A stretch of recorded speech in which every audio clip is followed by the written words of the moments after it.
Please welcome to the podium a man who is another of our greatest filmmakers, whom I know Abbas cherished and loved,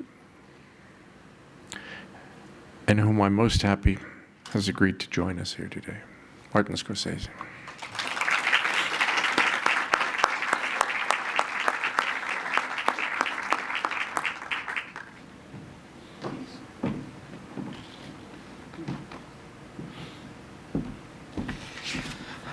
Oh, well,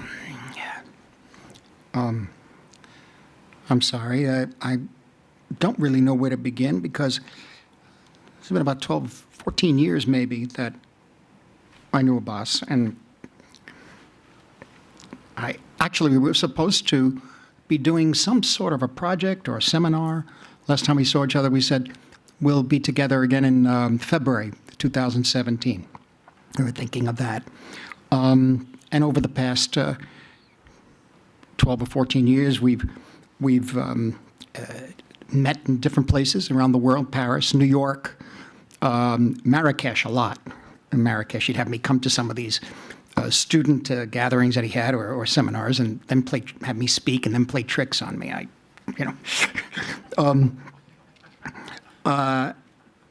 In a way, in my mind, I'm still prepping for the meeting next year. I guess it's what happens with a great loss. I mean, you fall into the habit of thinking that someone's always going to be there, always in the future. Then the fact that that they are absent, it hits you hard, and it keeps coming back. It won't go. The impact has been so strong. And I know I'll be thinking of Abbas in this way for some time to come, and I know you will be too. Simply, I consider it's a weird thing, but I'm 73. He was a friend. He became a friend. Last time I saw him was in Lyon in October. It was Helen and I, my wife, and we're in a hotel. And he wanted to show me, before he left, these 24 frames, which was wild, on a computer. And if many of you haven't seen this stuff yet, maybe you must have, I'm not quite sure, but they are remarkable. And he said, I know you have not much time, you must get rest. I said, no, it's all right.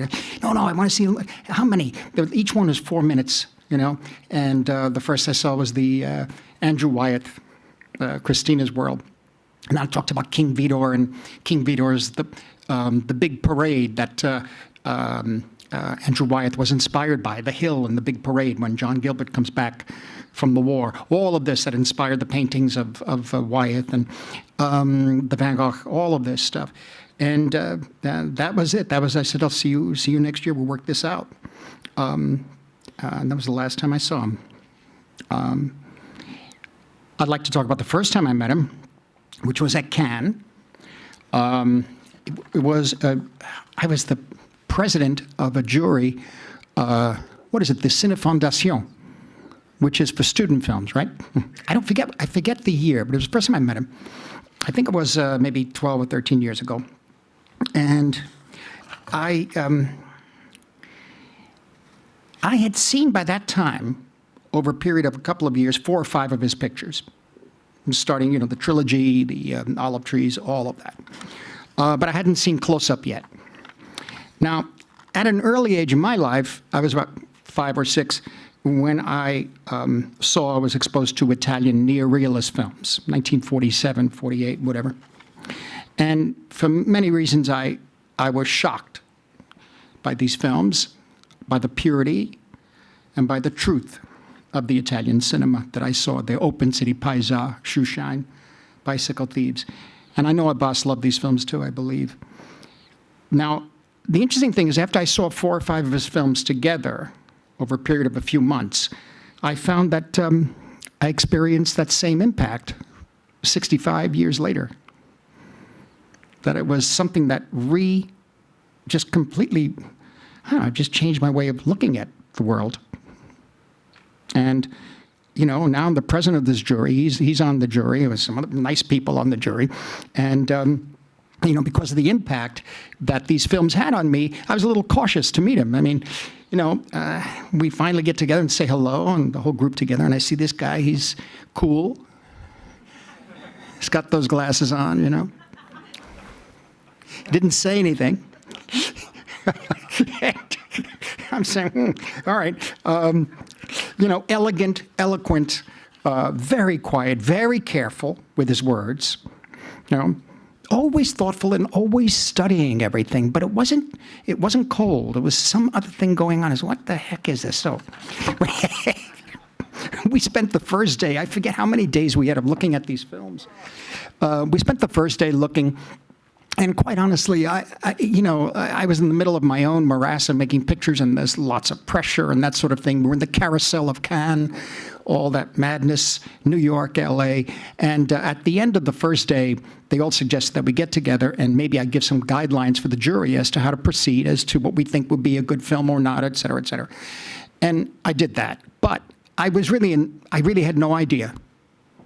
I just really had no idea what a criteria of judging. In the first place, judge a film is a problem. Now, judging student films, 20 a day, I didn't really know, and I babbled on for a little while. And I said, you know what? Why don't we please give me till the morning? Let me see another group of these films till lunchtime tomorrow. Then maybe I'll get my head together in terms of just the jet lag, everything. And he was sitting there, and then he said, "May I say something?"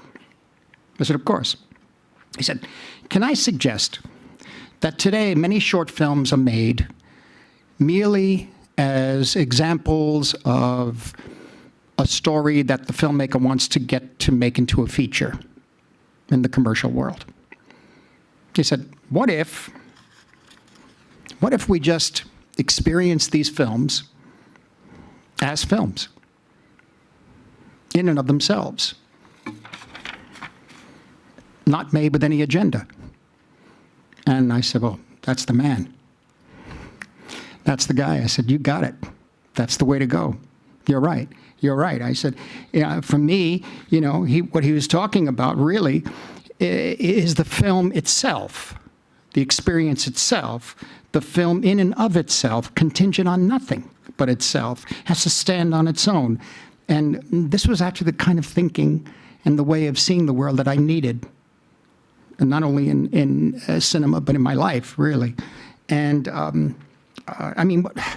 what put us in the room in the first place was our love of cinema. We weren't there to have, to judge something for 3 days. It's not easy. It's not a pleasant task. But it was an extraordinarily difficult time. But our love of cinema is what put us in the room in the first place. Our love of film and our love of movies. And what does it mean to love movies, to love cinema? There are camera movements, there's editing, there's non-editing, angles, style, spectacle. And I guess to a certain extent that's all true. You take that into consideration. But all these things add to a certain love of cinema, right? But technique and technical sophistication affects us only to the extent that they help work to create simple, direct contact between the filmmaker and the audience. Really, because for us, or people who make film, who love film, cinema is life.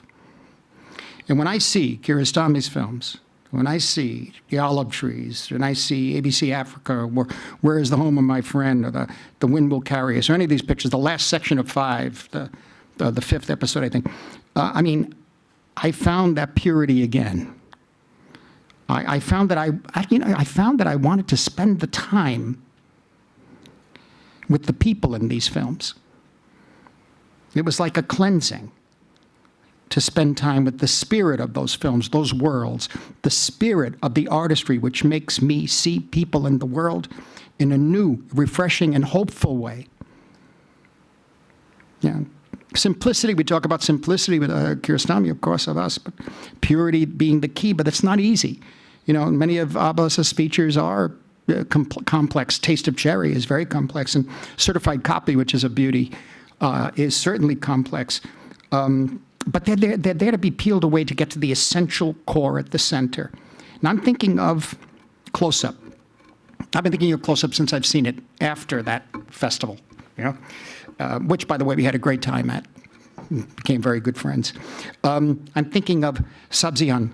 Is that how you pronounce it? Yeah.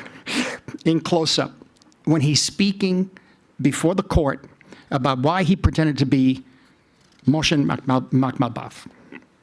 Quote, "They gave me their attention." He's talking about the family now that he deceived. "They gave me their attention and respect," he says of the family. Quote, "Because of my passion for cinema, and above all because they respected me and supported me morally, I really got into the part. It encouraged me to play the role better, to where I even felt I was a director. I really was. But when I'd leave and I'd head back home, I'd have to shed the character," unquote. You know, what he couldn't do in his everyday life, the life of a poor guy who couldn't even afford to buy his kids some treats, he could do that in the role of Makhmalbaf. And that is interact one-on-one with the members of the family without being judged or condescended to or ignored altogether. Through the experience of cinema, creating cinema, even without film and the camera, he exists and he matters. You know, why did he have to play the role of a director? Well, he could have been a businessman, but it's not about money. It's not about money. It's about mutual respect. It's about humanity. And it's really the cinema that's inspired him. It's maybe a definition of cinema itself. Maybe it's the reason why we create, to matter, to exist. So I'm so moved by this. I was so moved by that film. That was a complete change in terms of seeing the world again. I know I'm repeating myself, but it really is an extraordinary film. And I've recommended it over the years and shown it at festivals. I looked at it again recently, right before this tragedy. Right, and then, you know, I've seen it many times. I'm thinking about it many times since we had the shocking, devastating news of this great artist's death. But when I think of Abbas's work, it is the cinema which ties us all together. And his cinema, Abbas's, for me, is a form of worship. It's an act of faith. So rest.